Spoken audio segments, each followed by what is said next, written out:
सभी दर्शकों को मेरा नमस्कार। ये श्रृंखला संस्कृत व्याकरण के कारक प्रकरण पर चल रही है। इससे पूर्व के व्याख्यानों में कर्म कारक के ऊपर अनेकों व्याख्यान हो चुके हैं और कर्म कारक एक ऐसा कारक है जिस पर अनेक व्याख्यान किए जा सकते हैं, क्योंकि ये विषय भाषा विज्ञान की दृष्टि से भी अत्यंत महत्वपूर्ण है और आचार्य पाणिनि ने तथा उनके व्याख्याताओं ने, महाभाष्यकार हैं, शब्दकौस्तुभ हैं, काशिकाकार हैं और भर्तृहरि वाक्यपदी है, इन्होंने जिस प्रकार से उनके सूत्रों का विश्लेषण किया है उससे भाषा विज्ञान के संबंध में इन कारकों का महत्व स्पष्ट हो जाता है। यदि हम कारक की दृष्टि से देखें तो कर्ता और कर्म कारक एक वाक्य में सबसे अधिक महत्वपूर्ण होते हैं। यद्यपि सभी कारक क्रिया सिद्धि में सहायक होते हैं, किसी न किसी रूप में उनका क्रिया सिद्धि में संयोग होता है, परंतु कर्म कारक और कर्ता कारक ऐसे होते हैं जो क्रिया से साक्षात रूप से संबद्ध होते हैं। कर्ता कारक क्रिया को करने वाला होता है, क्रियाम करोति इति, और जो कर्म कारक है वो उसको कर्ता क्रिया के द्वारा सबसे अधिक प्राप्त करना चाहता है, अर्थात कर्ता के लिए क्रिया के द्वारा जो अभीष्टतम होता है। तात्पर्य यह है कि कर्ता कार्य को करता है और उस कार्य का जो फल है, वो प्रभाव है, वो कर्म पर पड़ता है। तो कर्ता कारक पर हमने कुछ चर्चा पहले की थी प्रथमा विभक्ति के संदर्भ में। कर्म कारक पर चर्चा करते हुए अब मैं आपके सामने, जो पूर्व में मैंने आपके सामने एक सूत्र रखा था पिछले व्याख्यान में, उसमें था गति बुद्धि प्रत्यवसान शब्द कर्म कर्मकाणाम अणिकर्ता सणौ। ये सूत्र था और इसकी व्याख्या मैं आपके समक्ष कर रही थी और उसमें मैंने आपको इन सभी जो प्रयुक्त पद हैं इस सूत्र में उनका अर्थ बताया था। अब मैं आपको उदाहरण के द्वारा ये स्पष्ट करना चाहती हूँ कि किस प्रकार से गति बुद्धि प्रत्यवसान शब्द कर्म अकर्मक इन धातुओं का जो अणिजंत का करता है वो निजंत में किस प्रकार से कर्म हो जाता है। देखिए, निजंत और अणिजंत के संबंध में भी मैं आपके सामने चर्चा कर चुकी हूँ। पुनः मैं एक बार दोहराना चाहती हूँ कि अणिजंत धातुएं अर्थात जहाँ पर णिच प्रत्यय नहीं है, स्वयं ही कर्ता कार्य को करता है, तो वो अणिजंत वाक्य होते हैं। जैसे कोई भी कार्य करता है, जैसे मैं बाजार जाती हूँ, मैं विद्यालय में पढ़ाती हूँ, ये सारे, मैं विद्यालय जाती हूँ, तो इस प्रकार के जो वाक्य हैं जो स्वयं मैं करती हूँ तो ये अणिजंत होते हैं संस्कृत व्याकरण की दृष्टि से। परंतु जब प्रेरणा दी जाती है, जब दूसरा कोई व्यक्ति उसी कार्य को करने के लिए प्रेरित करता है, करवाता है वो कार्य, तो वो किस रूप में उसको वाक्य में प्रकट किया जाता है, तो धातु से णिच प्रत्यय का प्रयोग करके किया जाता है। और हमने ये भी पढ़ा है कि जब हम वाक्य का प्रयोग करते हैं तो वक्ता चाहे तो उस वाक्य को कर्तृवाच्य में प्रयोग कर सकता है और वक्ता चाहे तो उसको कर्मवाच्य के रूप में भी प्रयुक्त कर सकता है। पूर्व में कथितम च सूत्र में द्विकर्मक धातुएं थी और उनमें उन धातुओं के योग में वाक्य में दो कर्म थे।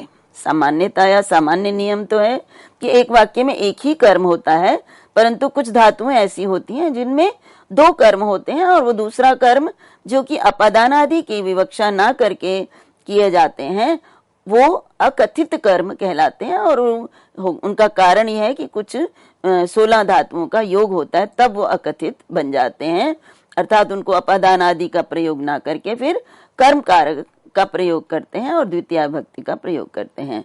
तो ये था 16 धातुओं के संदर्भ में।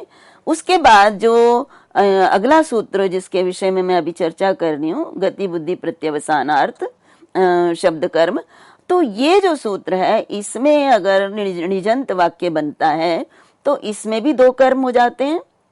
निज प्रत्यय लगाकर जब हम वाक्य बनाते हैं तो प्रेरित करने का वाक्य बनाते हैं तो फिर वहां पर भी दो कर्म हो जाते हैं। किस सूत्र से? अभी जो मैंने आपको सूत्र बताया, गति बुद्धि प्रत्यवसान। तो इस सूत्र के द्वारा क्योंकि अणिजंत अवस्था का जो करता है वो कर्म बन जाता है, तो एक अभिप्सिततम होने के कारण कर्म होता है, तो ऐसे वाक्यों में भी इन गत्यर्थक आदि जो धातुएं हैं इनका यदि प्रयोग होता है तो भी दो कर्म होंगे उस वाक्य में। तो उनके उदाहरण आपके सामने मुझे रखने हैं। तो उदाहरण के लिए भट्टोजी दीक्षित ने एक श्लोक प्रस्तुत किया है जिसमें इन सबके जो धातुएं हैं उनसे बनने वाले वाक्य भूतकाल के वाक्य हैं, लंग लकार के, तो उनका प्रयोग किया है। तो मैं उसी कारिका को आपके सामने इनके उदाहरण के रूप में स्पष्ट करती हूँ। और वो कारिका है शत्रु नगमयत स्वर्गम वेदार्थम स्वान अवेदयत आशयत चामृतम देवान वेदम अध्यापयत विधिम, वेदम अध्यापयत विधिम।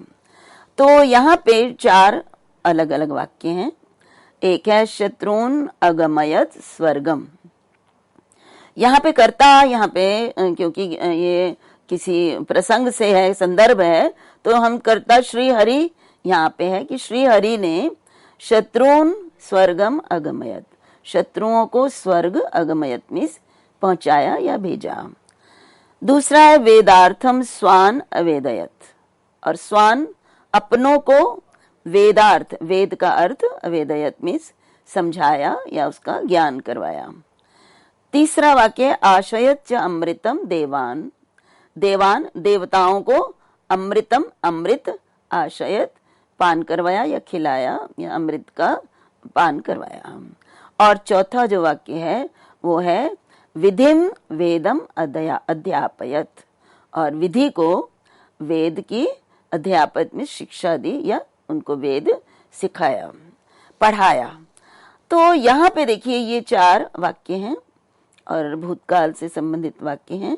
तो ये कर्मवाच्य के वाक्य हैं, कर्तृवाच्य के वाक्य हैं, और ये निच प्रत्यांत यहाँ पे धातु हैं। क्यों? तो इसलिए मैं इनका पहले अणिजंत रूप भी आपके सामने स्पष्ट करना चाहूंगी, जो कि मैंने यहाँ पे दिया है।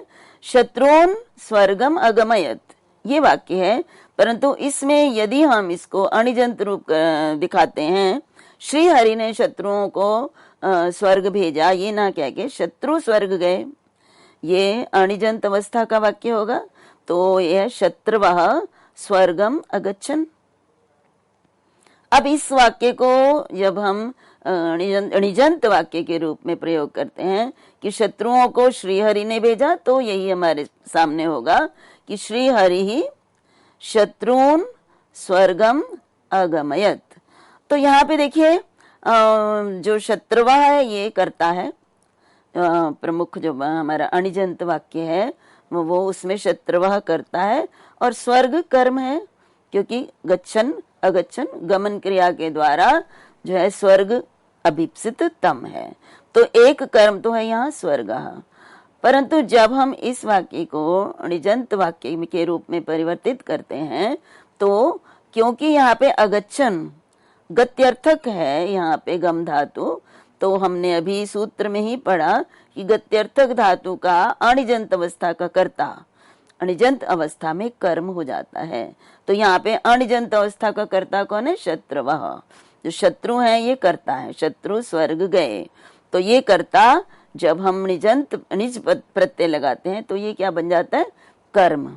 तो हमारा इसीलिए अर्थ है शत्रुन अगमयत स्वर्गम, और श्री हरि इसमें सहरेक के साथ प्रयुक्त होगा। उसके बाद है देखिए दूसरा वाक्य है, तो ये गत्यर्थक है, और दूसरा था बुद्धि। तो यहाँ बुद्ध्यर्थक धातु है वेदार्थम स्वान अवेदयत। स्वान अपनों को, वेदार्थम वेद का ज्ञान, अवेदयत मीन्स करवाया, सिखाया। तो यहाँ पे देखिए जब हम इसको अणिजंत वाक्य बनाएंगे तो इसका क्या अर्थ है कि अपनों ने वेद का ज्ञान प्राप्त किया, अपनों को करवाया गया, ये तो हो गया निष्प्रत्यांत प्रयोग।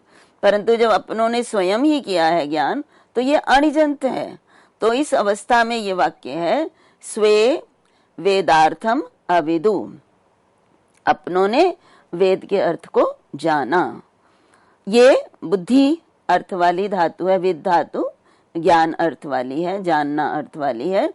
अब इसको इसमें भी क्योंकि ये बुद्धि अर्थ वाली धातु है, इसमें जो निजंत अवस्था का करता है वो है स्वे। अपनों ने, ये करता है ना, कर्ता ने ही वेद के अर्थ का ज्ञान प्राप्त किया, तो ये जो स्वे है ये कर्म होकर बन जाएगा। वेदार्थम, वेदार्थम उसी प्रकार से रहेगा। तो स्वे का स्वान और अवेदयत, ये दोनों ही जो ऊपर अगमयत अवेदयत, ये धातुओं के निच प्रत्यय लगकर बनने वाले लंग लकार के रूप हैं। तो इस प्रकार से ये हमारा गत्यर्थक और उसके बाद बुद्धि अर्थक जो धातुएं हैं उनके निजंत अवस्था का कर्ता क्रमशः शत्रुन और स्वान ये कर्म के रूप में प्रयुक्त होते हैं निजंत वाक्यों में। तीसरा है देवा अमृतम आशनन, ये भी भूतकाल का है। ये किसका बना है रूप? आशयत च अमृतम देवान, ये निजंत वाक्य है कि देवान अमृतम आशयत, तो देवताओं को अमृत का पान कराया। यदि हम इसको अनिजंत अवस्था का वाक्य कहें, प्रेरणा कोई नहीं दे रहा, तो किसने अमृत का पान किया? तो देवताओं ने किया, इसलिए देवा अमृतम आशनन, तो देवताओं ने अमृत का पान किया। तो यहाँ पे क्या है? देवा क्या है? यहाँ विसर्ग होनी चाहिए। तो यहाँ देवाह क्या है? देवाह यहाँ पर कर्ता है और अमृतम यहाँ पर प्रधान कर्म है और आशनन यहाँ पे लंग लकार प्रथम पुरुष अष्टातु का बहुवचन का रूप है। और इसको जब हम इसमें निजंत अवस्था में जब कहेंगे, यदि कोई दूसरा देवताओं को अमृत का पान करवाता है तो उसके लिए करवाया, इसमें भूतकाल है, तो इसमें आशयत हो जाएगा। अष्टातु से लंग लकार में यहाँ पर निजंत रूप है आशयत और अमृतम, और फिर ये देवा जो है ये अनिजंत अवस्था का करता है। अनिजंत अवस्था में यहाँ पे कर्म हो जाता है। तो ये धातु जो है अश धातु प्रत्यवसान अर्थ की धातु है। प्रत्यवसान मीन्स खाना अर्थ वाली धातु। तो अश धातु का अर्थ भी खाना, खाने से संबंधित है।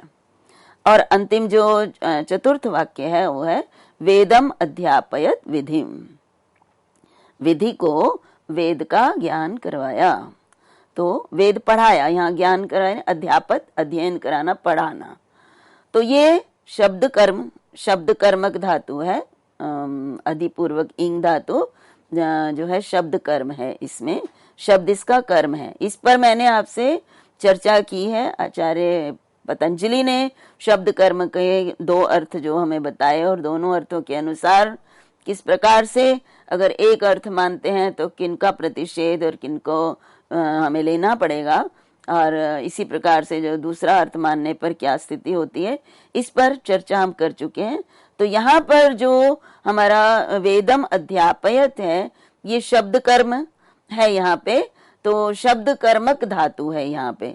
लेकिन शब्द कर्म यहाँ पे किस अर्थ में प्रयुक्त हुआ है? शब्द कर्म यस्य, वेद शब्द रूप है, तो वेद को पढ़ाया, तो अध्यापन क्रिया का कर्म क्या है? शब्द। तो ये शब्द कर्म का जो हमने शब्द कर्म यस्य जो पाणिनि पतंजलि ने जिसको एक अर्थ किया, वो उसके अनुसार यहाँ पे ये शब्द कर्मक धातु है, जो शब्द कर्मक क्रिया का प्रयोग है। इसलिए जब हम इस वाक्य को निजंत वाक्य में परिवर्तित करते हैं तो यहाँ पे वेदम वैसा ही रहेगा, क्योंकि अभिप्सिततम कर्म है, और विधि जो कि अनिजंत अवस्था का करता है वो अब निजंत अवस्था में कर्म हो गया, तो विधिम आ जाएगा। तो वेदम अध्यापयत विधिम, तो अध्ययित यहाँ पे अधिपूर्वक इंग धातु लंग लकार प्रथम पुरुष एक वचन का रूप है, और यहाँ पे जब हम इसको निजंत प्रयोग करेंगे तो अध्यापयत यहाँ पे निज प्रत्यय लगा के और पुक आगम इत्यादि करने के बाद ये अध्यापयत रूप बनता है। तो यहाँ पे देखिए आपके सामने जो गति, बुद्धि, प्रत्यवसान और शब्द कर्म, इन चारों के जो निजंत अवस्था में जो रूप बनते हैं उनके उदाहरण मैंने आपके सामने प्रस्तुत किए। और अंतिम जो था अकर्मकाणाम, अर्थात जो अकर्मक धातु हैं, अकर्मक क्रियाएं होती हैं, उनके भी अनिजंत अवस्था का कर्ता निजंत अवस्था में कर्म हो जाता है। जैसे हमारे पास कर्मक धातु का उदाहरण है पृथ्वी सलिले आस्त। पृथ्वी पानी में चली गई, पानी में रहती रही, ये भूतकाल का वाक्य है। तो यहाँ पे जब पृथ्वी स्वयं पानी में चली गई, लेकिन यहाँ पे जो हम इसका निजंत रूप बनाए तो पृथ्वी को पानी में जो है विष्णु ने, भगवान ने पानी के अंदर भेज दिया। तो यहाँ पे इसमें हम जब इसको निजंत रूप बनाएंगे तो यहाँ पे पृथ्वी क्योंकि अनिजंत अवस्था का करता है, तो ये निजंत अवस्था में इसको कर्म हो जाएगा। तो सलिले, और ये अकर्मक धातु है, तो अकर्मक धातु होने के कारण इसमें कर्म एक ही है, और वो कर्म कौन सा है? जो कर्ता है। तो कर्ता जो है वो कर्म के रूप में बदल गया। अकर्मक धातुओं के से बनने वाली क्रियाओं का जो निजंत अवस्था में प्रयोग करते हैं तो इस प्रकार से रूप बन जाएगा आसयत सलिले पृथ्वी, अर्थात पृथ्वी को जल में जाने के लिए प्रेरित किया या भेजा। तो ये इस प्रकार से मैंने आपके सामने ये समस्त जो उदाहरण हैं उनको प्रस्तुत किए। यहाँ पर जो मैंने आपके सामने ये रखा था कि आस धातु अकर्मक है, तो यहाँ पे कुछ एक शंकाएं हैं जो महाभाष्यकार के अनुसार भी मैंने आपके सामने रखी है, और वो शंका है अकर्मक ग्रहणे काल कर्मकाणाम उपसंख्यानम। ये एक शंका के समाधान के रूप में आचार्य पतंजलि ने दिया है। और वो शंका क्या है? देखिए, वो शंका ये है कि जब हम कहते हैं कि मासम आस्ते देवदत्तः, तो यहाँ पे देवदत्त मासम, एक मास के लिए आस्ते में रहता है। तो यहाँ पे अगर कोई दूसरा व्यक्ति देवदत्त को एक मास रहने के लिए प्रेरित करता है तो यहाँ पे क्या हो जाएगा? मासम आसयति देवदत्तम। तो यहाँ पर एक शंका होती है, क्योंकि ये जो अकर्मक धातुएं हैं इनका ये जो मास जो कालवाची होने के कारण इसकी कर्म संज्ञा है, इसकी भी कर्म संज्ञा हो जाती है। तो यहाँ पर ये प्रश्न उठता है कि ये अकर्मक कैसे हुआ? ये आस्ते जो है, आस धातु से जो ये बना है, तो ये अकर्मक तो नहीं होगा, क्योंकि इसमें मासम ये कर्म है, सकर्मक हो गई है। परंतु इसके उत्तर में आचार्य पतंजलि कहते हैं अकर्मक ग्रहणे काल कर्मणाम उपसंख्यानम, अर्थात काल कर्म जिन धातुओं का है उनको भी अकर्मक के अंदर ग्रहण कर लेना चाहिए। और इस पर शब्द कौस्तुभ में भी और हेलाराज ने भी ये कहा है कि ये धातुएं जो हैं ये अकर्मक ही कहलाएंगी, क्योंकि सकर्मक क्रियाओं में भी ये इनका प्रयोग किया जाता है। जैसे मासम ओदनम पचती, या मासम गाम दोग्धी। तो यहाँ पे देखिए मासम जो है यहाँ पे सकर्मक धातु है, पचती दोग्धी, तो इनके साथ भी यहाँ पर मासम का प्रयोग किया जाता है। इसलिए ये जो काल कर्म है, काल कर्मक जो धातुएं हैं उनको अकर्मक के रूप में ग्रहण करना चाहिए। ये आचार्य पतंजलि ने इसके समाधान के रूप में दिया। अब सूत्र में यहाँ पे जो है जो शब्द दिए हैं उसमें मैंने आपको बताया था गति बुद्धि प्रत्यवसान शब्द प्रत्यवसानार्थ शब्द कर्म और अकर्मकाणाम और जो है अणिकर्ता सणव। तो यहाँ पे एक प्रश्न उठता है कि सूत्र में गति इत्यादि जो है गति बुद्धि प्रत्यवसान शब्द कर्म और अकर्मक, तो इसका प्रयोग ना किया जाए, केवल मात्र ये कहा जाए कि अणिकर्ता सणव, तो उससे भी तो अर्थ प्राप्त हो जाता है। तो ये जो है इस पर शंका है, इस पर प्रश्न है जिसको उठाया गया है, और वो क्या है? गति इत्यादि किम, अर्थात ये गति इत्यादि का प्रयोग करने का क्या प्रयोजन है? यदि गति इत्यादि पदों का प्रयोग ना होता सूत्र में, तो सूत्र का अर्थ है कि किसी भी अनिजंत अवस्था का जो करता है, जब उस वाक्य को प्रेरणा अर्थ में निच प्रत्यय लगाकर प्रयोग करते हैं तो वो कर्म हो जाएगा। तो यहाँ पे देखिए जो हमारा वाक्य है, जो अभीष्ट वाक्य है, जो शुद्ध वाक्य है, वो है पाचयति ओदनम देवदत्तेन। तो यहाँ पर भी निजंत प्रयोग है। पाचयति पकाने की प्रेरणा देता है। ओदनम, ओदन किसको प्रेरणा देता है? देवदत्त को। तो देवदत्त यहाँ पे क्या है, यदि हम इस वाक्य को अणिजंत अवस्था का वाक्य में बदलें तो यही अर्थ होता है कि देवदत्त ओदन पकाता है। तो देवदत्ता ओदनम पचति। और जब हम इसको अणिजंत अवस्था में इसका प्रयोग करते हैं तो यदि हमारे पास गति, बुद्धि, प्रत्यवसान इन पदों का प्रयोग ना हो तो ये धातु जो है पच धातु गत्यर्थक भी नहीं है, बुद्धिर्थक नहीं है। और अगर वो उन शब्दों का प्रयोग ही नहीं किया जाए तो सामान्य रूप से ये अणिजंत अवस्था की जो क्रिया है निजंत अवस्था में आ गई, तो फिर देवदत्त जो है ये कर्ता यहाँ निजंत अवस्था में कर्म हो जाएगा, जबकि वो अभीष्ट नहीं है, कर्म नहीं होना चाहिए।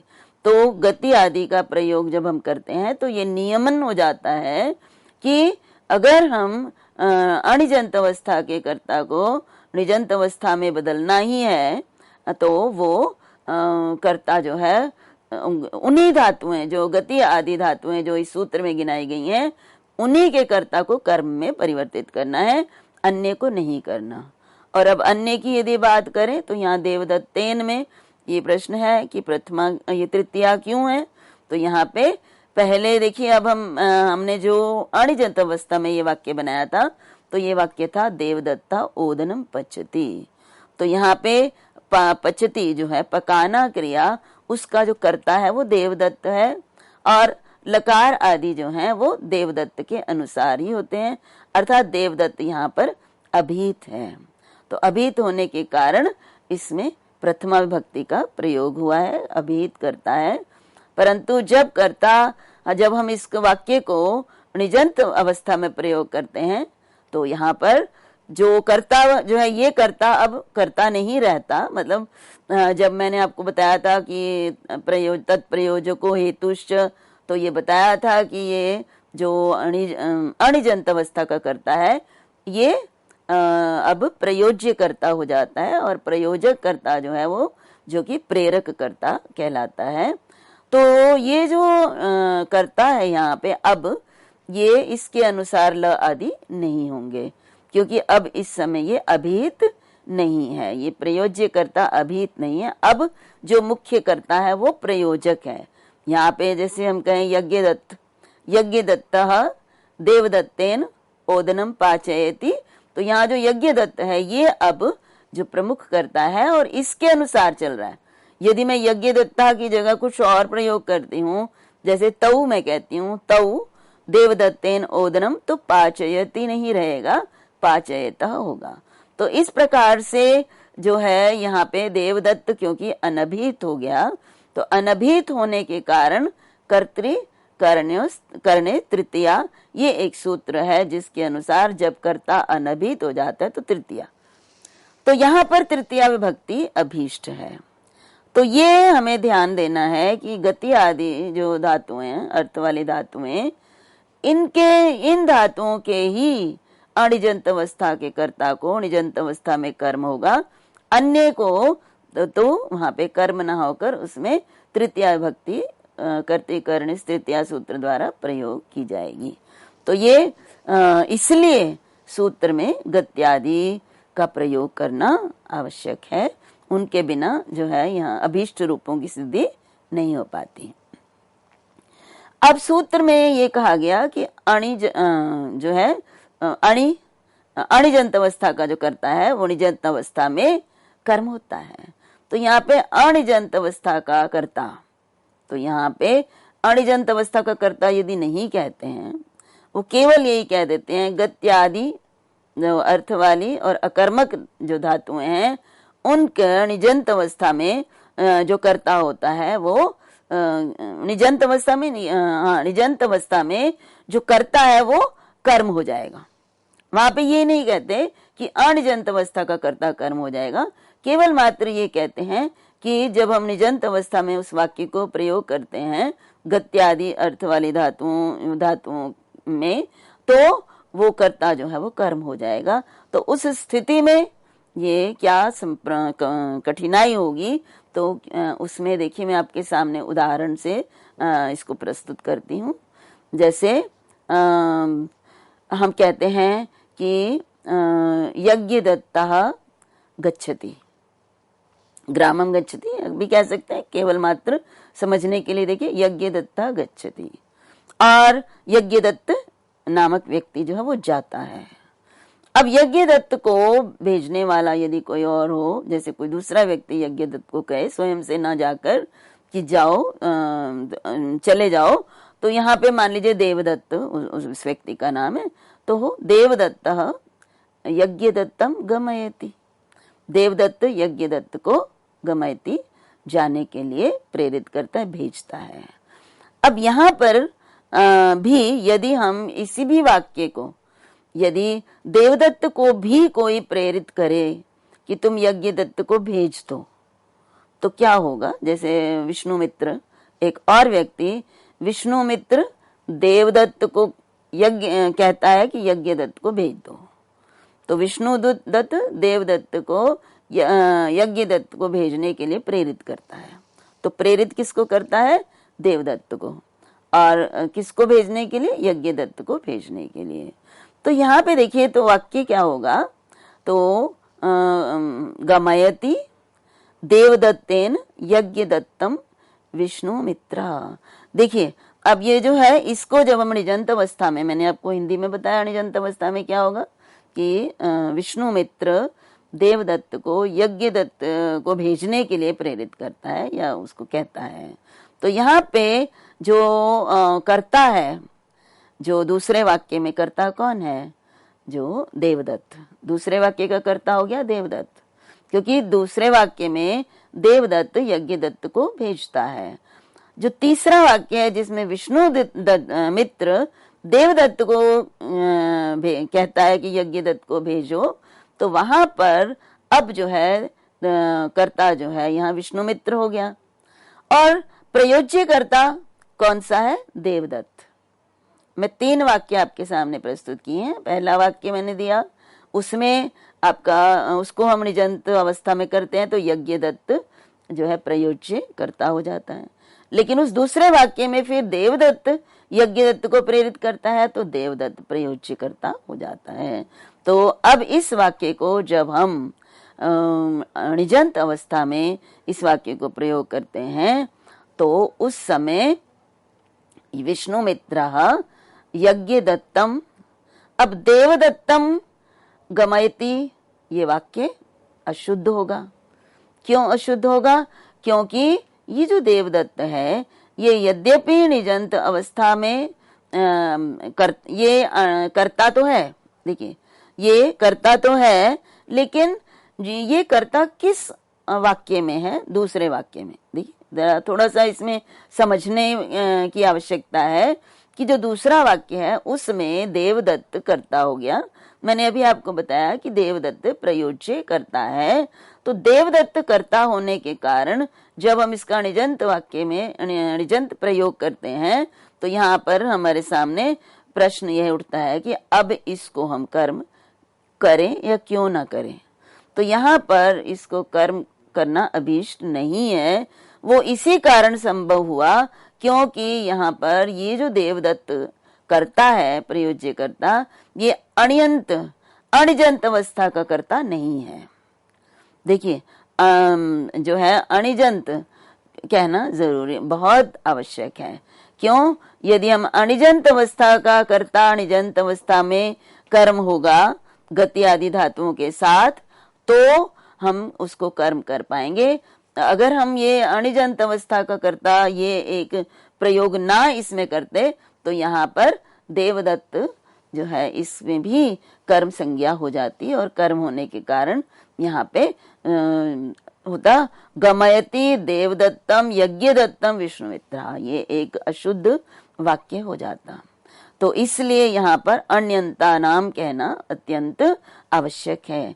और यहाँ मैं आपके सामने एक बात और कहना चाहूंगी कि यहाँ आचार्य पाणिनि की जो सूक्ष्म दृष्टि है एक एक पद को प्रयोग करने की, वो भाषा शास्त्र की दृष्टि से और प्रयोग की दृष्टि से कितनी महत्वपूर्ण है, ये हम स्वयं ही समझ सकते हैं। जैसे यदि मैं आपको ये वाक्य कहती हूँ कि देवदत्त को यज्ञदत्त को विष्णुमित्र भेजता है, तो यहाँ पर जो है कर्म कौन सा कर्म है यहाँ पे, देवदत्त को या यज्ञदत्त को, ये वाक्य स्पष्ट नहीं होगा। यदि मैं आपका वाक्य यहाँ प्रयोग करूं तो प्रयोग के द्वारा भी हम ये समझ सकते हैं कि यज्ञदत्त को भेजा जा रहा है, देवदत्त के माध्यम से भेजा जा रहा है। लेकिन अगर मैं यहाँ देवदत्तम में भी कर्म संज्ञा होने पर द्वितीया विभक्ति का प्रयोग होता है, तो ये वाक्य अपने आप में बिल्कुल किसी भी प्रकार के अर्थ को नहीं देगा और निरर्थक वाक्यों का प्रयोग किसी भी ज्ञान तक नहीं पहुंचता। इसलिए आचार्य पाणिनि ने अपनी सूक्ष्मेक्षिका का प्रयोग करते हुए व्यावहारिक वाक्यों को देखते हुए जो पद प्रयुक्त किए, उनमें से एक उदाहरण आपके सामने ये भी है कि उन्होंने अणि कर्ता सणऊ और अणि अणिजंत अवस्था में कर्ता होना चाहिए, ये जो है इस पद का प्रयोग किया। तो अभी इतना ही। अगले व्याख्यान में मैं आपके सामने इसको और अधिक स्पष्ट करूंगी। तब तक के लिए सभी को मेरा नमस्कार।